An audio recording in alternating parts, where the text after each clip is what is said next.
शोक विकल सबरो वही रानी, रूपशील बल तेज बखाने। बिलपति बिकल दासु अरुदासी, घर घर रोदन करी पुरवासी। महाराज दशरथ जब प्राणांत को प्राप्त हुए तो सभी रानियां बिलाप करके रोने लगी, दास दासियां रोती हैं, प्रवासी रोते हैं। गारी सकल कैकेयी देही, नयन बिहीन कीन जग जेही। तमाम प्रवासी कैकेयी को गाली देते हैं कि इसने समस्त संसार को अंधा बना दिया है। तत्पश्चात गुरु वशिष्ठ ने महाराज दशरथ जी के पार्थिव शरीर को तेल से लपेट करके आखिर सुरक्षित रखवाया और आदेश दिया कि भरत जी को कैकेयी देश से बुलवाया जाए। तब दूत कैकेयी देश की ओर चल पड़े। धावहु बेगी भरत पर जाऊं,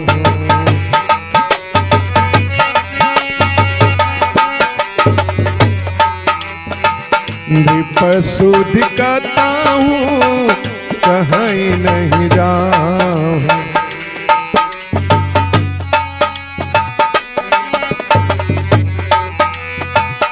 सुन मुनि आयसु धावन धाय, चले बेगी बार बाजी बधाए, बाजी बधाए। मागत हृदय महेश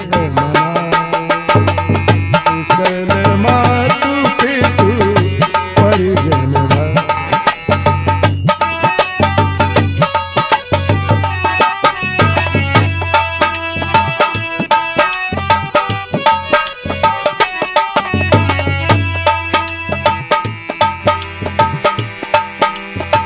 दूत से संदेश भेजा कि जाकर के भरत शत्रुघ्न को लेकर आओ, लेकिन वहां महाराज दशरथ के मृत्यु का समाचार कदापि मत कहना। दूत पहुंच गए भरत जी के पास, और भरत जी के पास जब दूत पहुंचे तो कहा कि कुलपुरोहित वशिष्ठ जी ने अति शीघ्र बुलवाया है।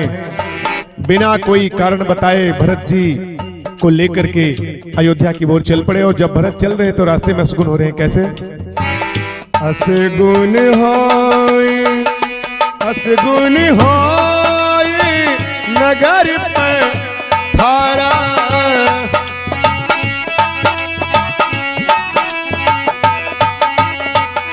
रटही कुभाती खेत करारा।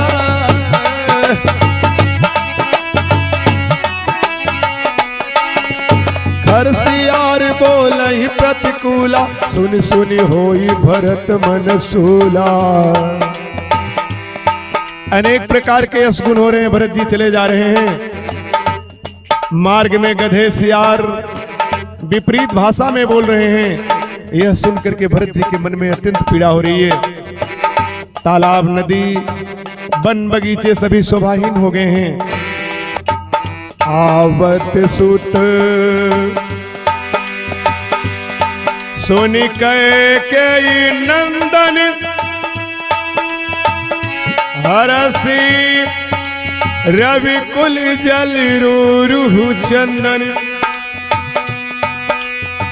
सजी आरती उठत धाई,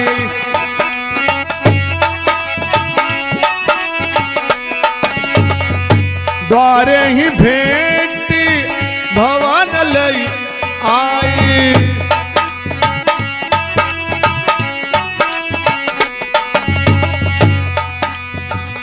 भरत जी जब पहुंचे तो कैकेयी ताल सजा करके आरती करने के लिए अपने पुत्र भरत के लिए बैठी है। कैकेयी हर सित यही भांति, यही भांति पूछत नहीं हर कुशल।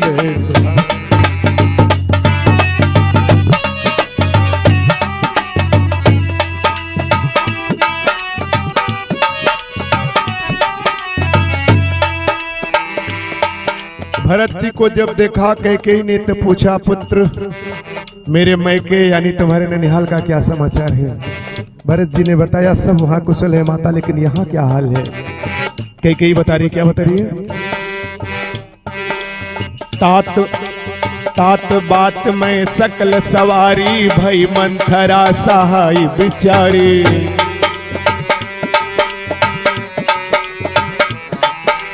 कछुक काज बज बीच बिगारे हूँ, भूपति सुरपति पुर पगधारे हूँ।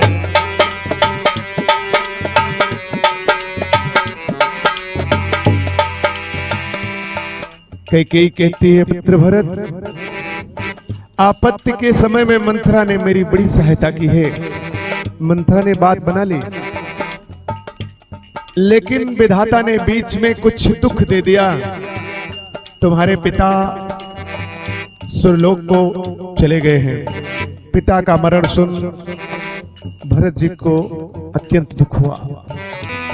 सुनत भरत विसद विसारा, जनु सह में करी के हरिनादा, हरिनादा। तात ताती हाँ तात पुकारी, करे भूमि पति।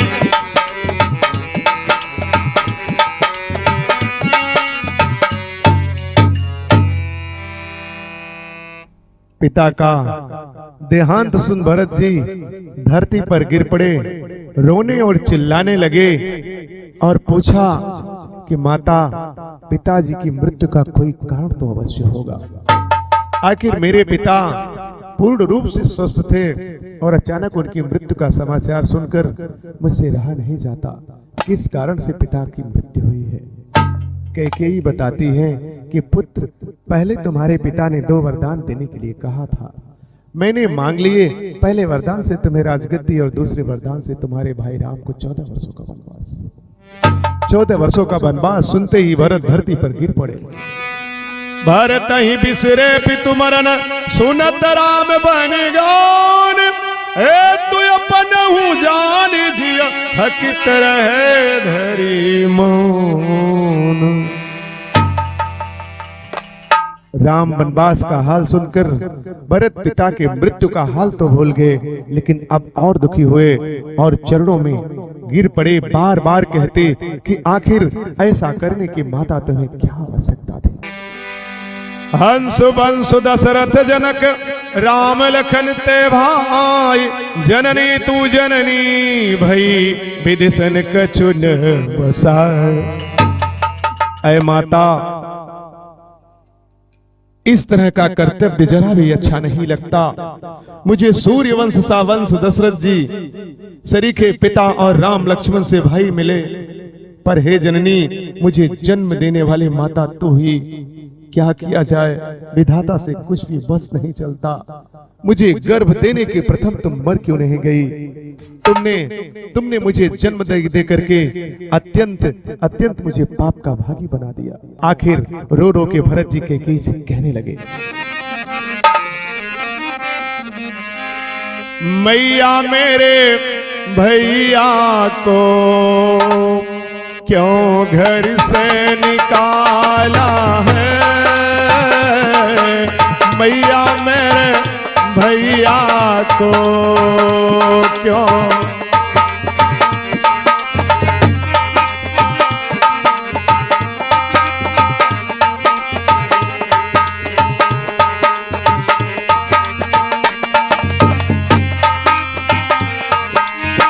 मैया मेरे भैया को क्यों घर से निकाला है? हो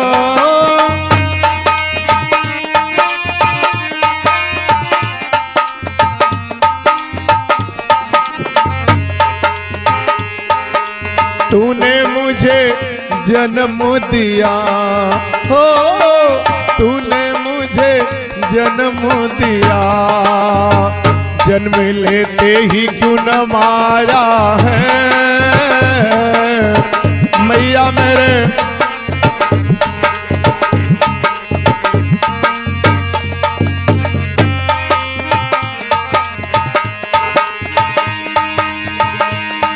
मुझे राज नहीं चाहिए, मुझे ताज नहीं चाहिए। हाँ।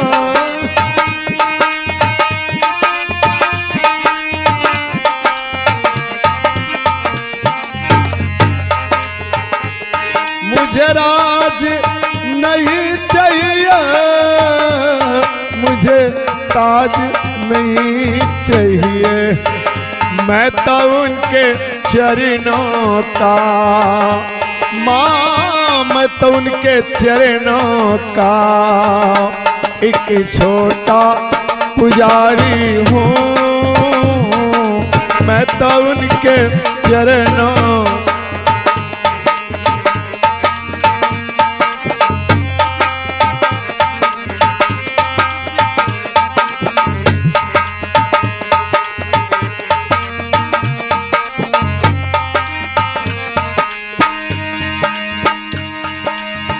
कौशल्या बहुविधि कई, लीन हृदय लगा।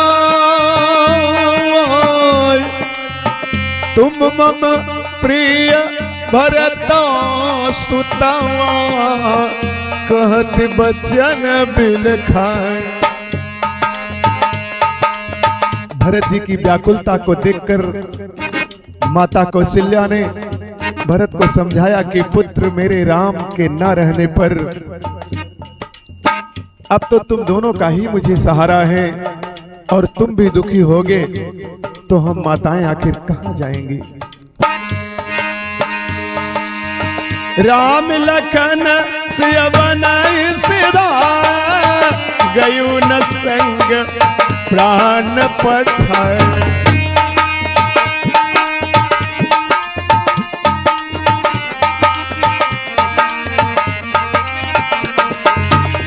सुनते लखन चले उठ साता, रहसिन जतन किए रघुना।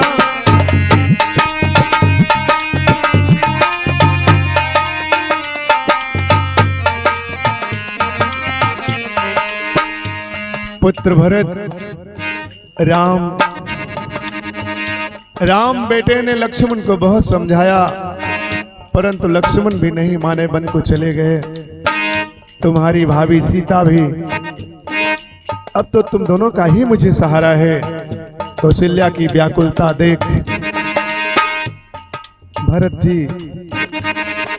भरत जी को तनिक संतोष हुआ कि कम से कम माता कौशल्या तो मुझे उलाहना नहीं देती। इलपत पिकल भरता तऊ भाई, कौशल्या हृदय लगाई।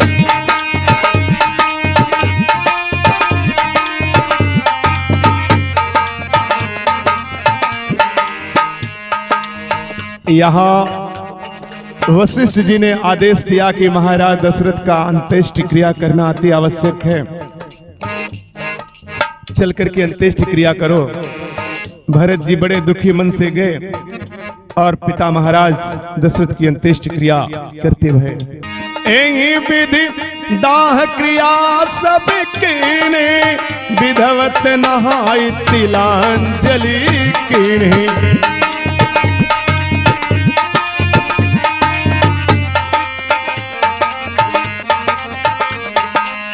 शोध स्मृति सब वेद पुराना, कीन भरत दस गात विधान।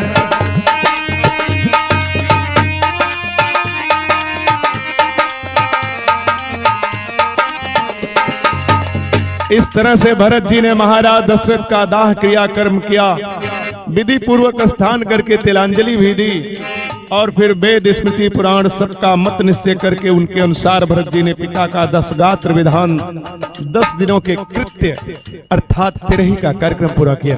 मैया मेरे भैया को हो, मैया मेरे भैया को क्यों वन में पठाया है।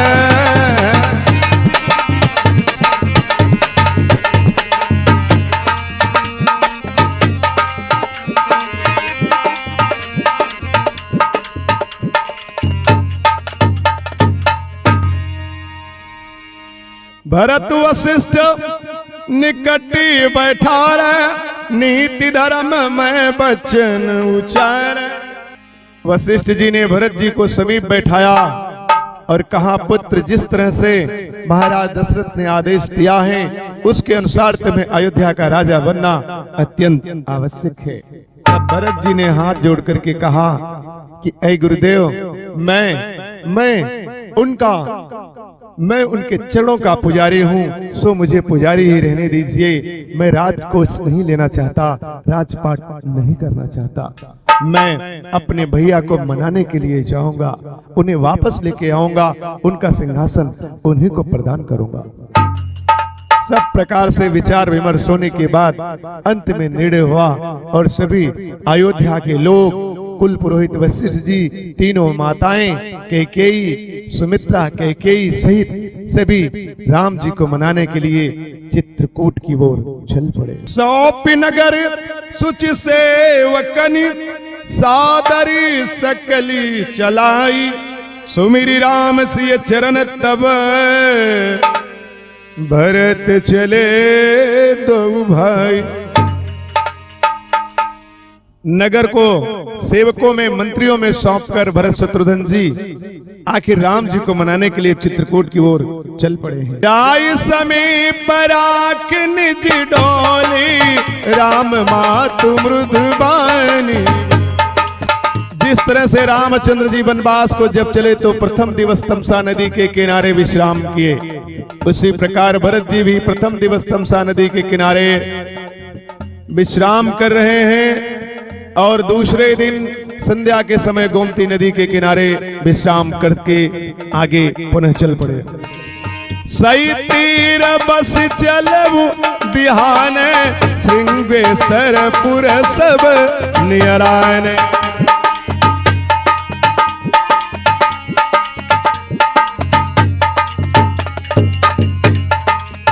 समाचार जब सुने निषादा, हृदय विचार करई सविसारा।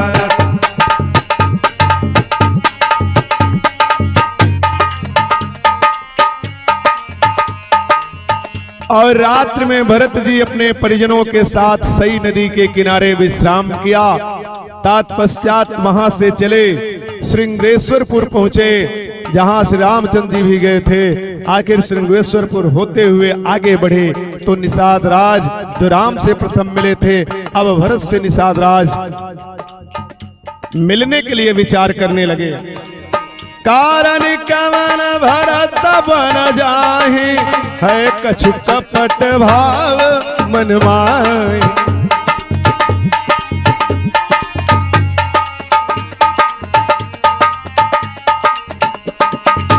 भरत न राजनीत उरयानी, तब कलंक अब जीवन हार।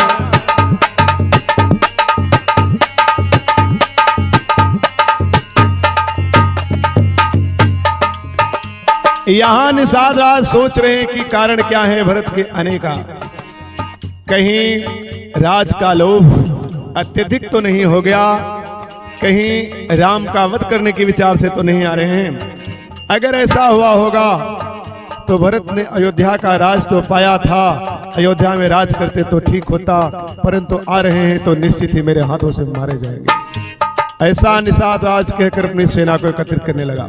विगत विषाद निषाद पति, सबई बढ़ाई उछवह, सुमिरि राम मांगो तुरत, करकस धनुष सना।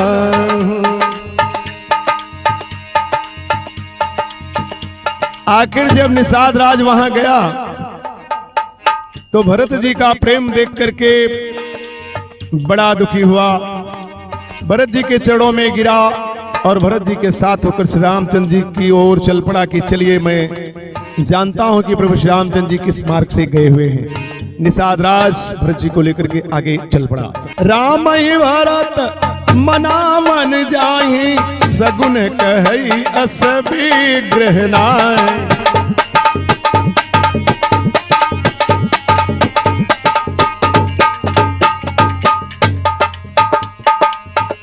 भेटत भरत ताहि अति प्रीति, लोग सिहाई प्रेम करी।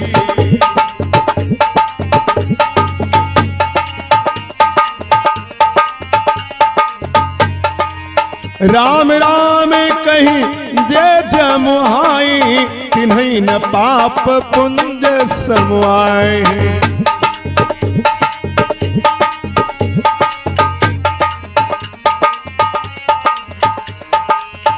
यहाँ गोस्वामी जी कहते हैं कि जो लोग राम राम कहकर जम्हाई लेते हैं, अर्थात आलस्य से भी जिनके मुंह से राम नाम का उच्चारण होता है, पापों के समूह किसी भी पाप से उनके सामने, पाप से उन्हें मुक्ति प्राप्त होती है। उल्टा नाम जपत जग जाना, वाल्मीकि भय ब्रह्म समाना।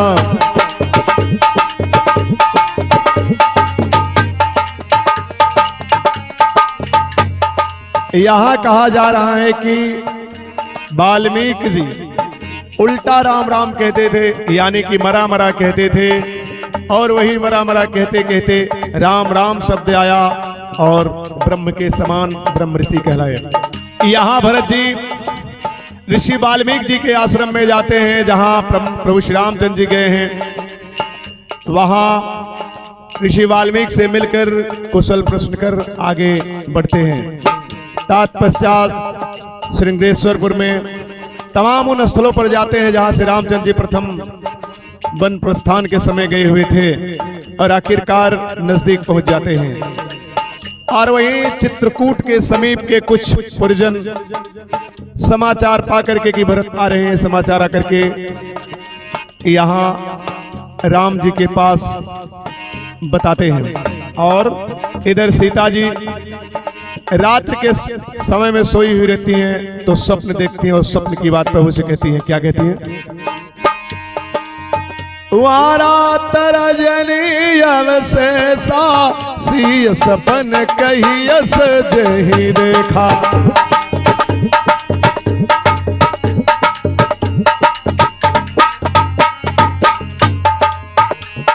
सीता जी यहाँ कह रही हैं कि मैंने रात्रि में स्वप्न देखा है कि भरत समस्त अयोध्या वासियों के साथ यहाँ आ रहे हैं। सुन से सपन भले जल लोचन, भय सोच बस सोच विमोच।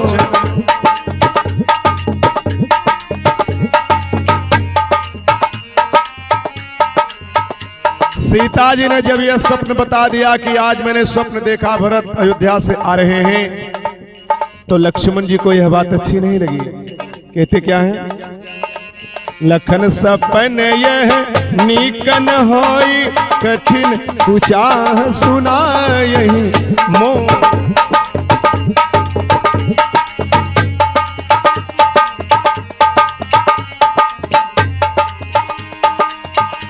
लक्ष्मण जी ने कहा कि भैया मुझे आदेश दीजिए, मैं अभी जाऊंगा उस भरत का अभिमान मर्दन करूंगा। राज पाने के बाद भी उसे सुख शांति नहीं है, मैं अपने इस बाणों से भरत का संहार कर दूंगा। रामचंद्र जी समझाते हैं कि लक्ष्मण कदाचित ऐसा नहीं है, भरत जैसा भाई संसार में मिलना दुर्लभ है, वह युद्ध करने के लिए कभी नहीं आएगा। कम से कम यह तो जान लो कि आखिर भरत के आने का प्रयोजन क्या है। परंतु लक्ष्मण बहुत क्रोधित अवस्था में हैं कि उसी समय भरत जी वहां पहुंचते हैं और श्री रामचंद्र जी के चरणों में गिर पड़ते हैं। भरत जी का प्रभु आश्रम पावनी, सकल सुमंगल सदन सुहावन।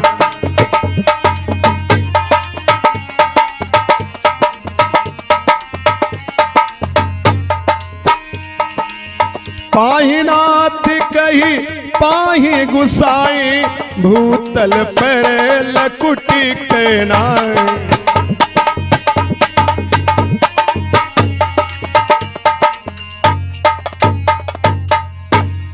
भरत जी तमाम अपनी माताओं के साथ मिले प्रभु श्री रामचंद्र जी ने तीनों माताओं को प्रणाम किया, गुरु वशिष्ठ को प्रणाम किया। आखिर मिलन समारोह जब पूरा हुआ तो आखिर एक समिति बनाई गई जिसमें सभी आपस में बैठे सभा में। तो आखिर भरत जी ने हाथ जोड़ करके अपने बात को कहा जिस कारण से वो वहां पर आए थे। ए दीनानाथ दया करिए, हे नाथ दया के सागर है।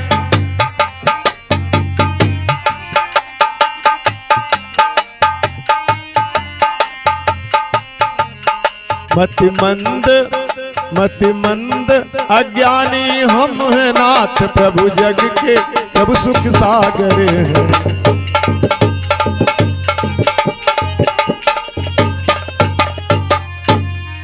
जो पिता ने आज्ञा दी हमको, वह हमको है स्वीकार नहीं। वह यह राजपाट यह धन वैभव कुछ भी हमको स्वीकार नहीं।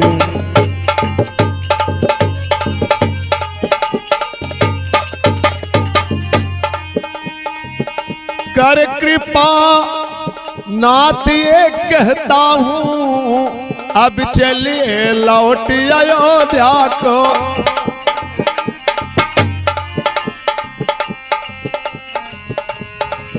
यह राजपाट धन कोष सभी प्रभु दे अयोध्या को।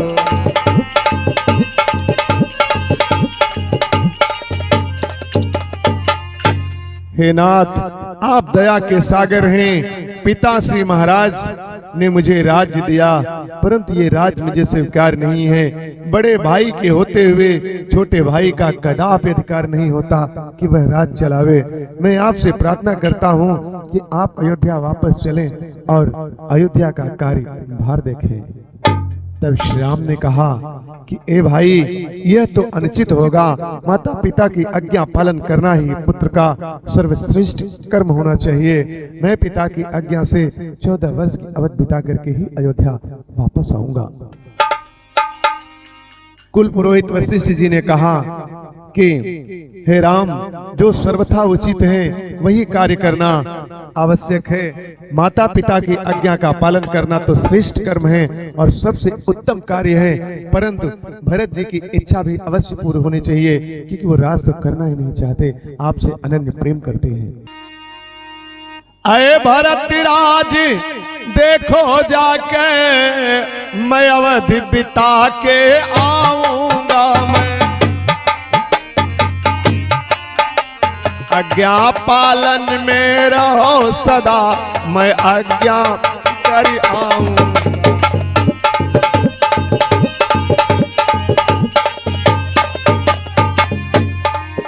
देता हूं तुझे पामरी, ले जा करके पूजा करना। जैसे भी प्रजा सुखी रखो, बस वही कार्य भाई करना।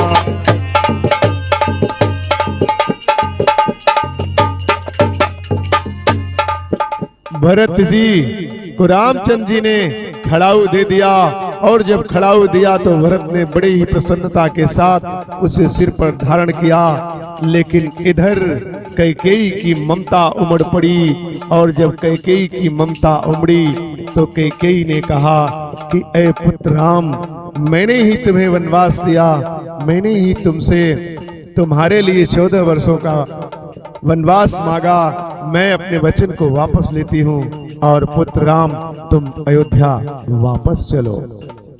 तब कैकेयी के वचन सुन सभी प्रजा में प्रसन्नता आ गई, सब हर्ष से प्रसन्न हो गए, परंतु भगवान की इच्छा तो कुछ और ही थी। उन्होंने कहा, माता, यद्यपि जो तुमने वरदान मांगा है वह मेरी भी इच्छा थी, मुझे इसी वनवास में ही रहना है। 14 वर्ष की अवधि बिता करके वापस मैं अवश्य आऊंगा। संसारिक कलंकिनी कहेगा मुझे ऐ राम अवधि को अब चलिए, इच्छा मेरी है मेरे लाल, अब मन का दुख मेरे हरिए।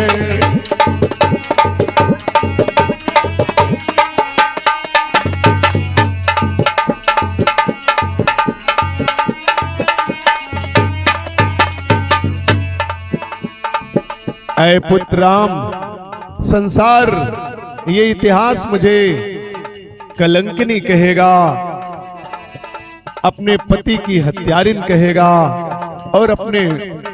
और संसार यह भी कहेगा कि एक ऐसी भी माँ थी जो अपने पुत्र को 14 वर्षों के लिए वनवास भेज दी थी। मैं इस कलंक को नहीं लेना चाहती, तुम अयोध्या को वापस चलो। जब कैकेयी के इस तरह के वचन सुने तो प्रभु श्री रामचंद्र जी ने कहा कि माँ, अब तो जो होना था वो हो चुका है, परंतु आपकी जो भी इच्छा हो अपनी इस पुत्र से मांग लो, परंतु मुझे अयोध्या वापस ना ले चलो।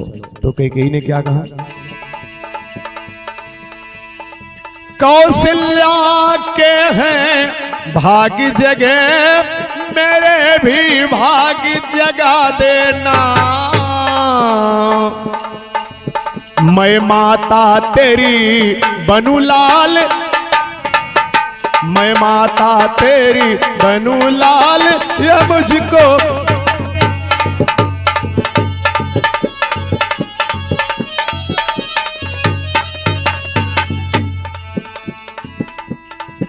मैं तुम्हें वापस नहीं ले जाऊंगी राम, परंतु तुमने जिस तरह से कौशल्या के उदर से जन्म लेकर के उसे इस संसार में प्रसिद्ध कर दिया है, उसी तरह से मैं भी चाहती हूँ कि मेरे उदर से जन्म लेकर मेरे कलंक को धो और मैं भी तुम्हारी माँ कहलाऊं।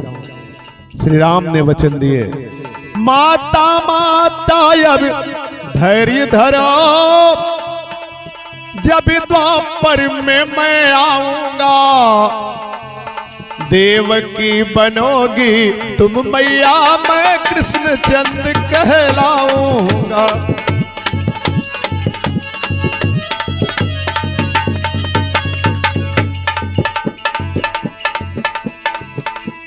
शिशुपाल बनेगा रावण वह,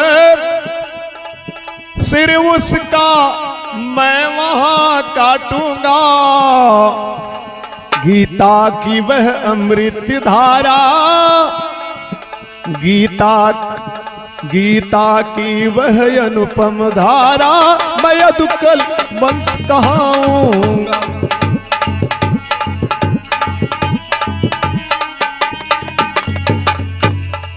ऐ मां, द्वापर का समय आएगा, तुम देवकी हो जाओगी, मैं तुम्हारे गर्भ से जन्म लेकर श्री कृष्ण कहलाऊंगा। यदुवंश शिरोमणि के नाम से प्रसिद्ध महाभारत में गीता का अनुपम ज्ञान सुनाऊंगा, और जिस कारण से मैंने तुमसे 14 वर्षों का वनवास मांगा है रावण का वध करने के लिए, यही रावण द्वापर में शिशुपाल होकर के आएगा, तब मैं इसका वध करूंगा। अब तुम अयोध्या को वापस चली जाओ। सभी प्रसन्नता पूर्वक अयोध्या की ओर चले आए और भरत जी खड़ाऊ लेकर सिंहासन पर रखकर अयोध्या का राजकाज चलाने लगे। आज की कथा यहीं तक, अब इसके आगे अगले भाग में। ए हरि अनंता हरि कथा अनंता, कहीं सुनई बहुविधि सब संता।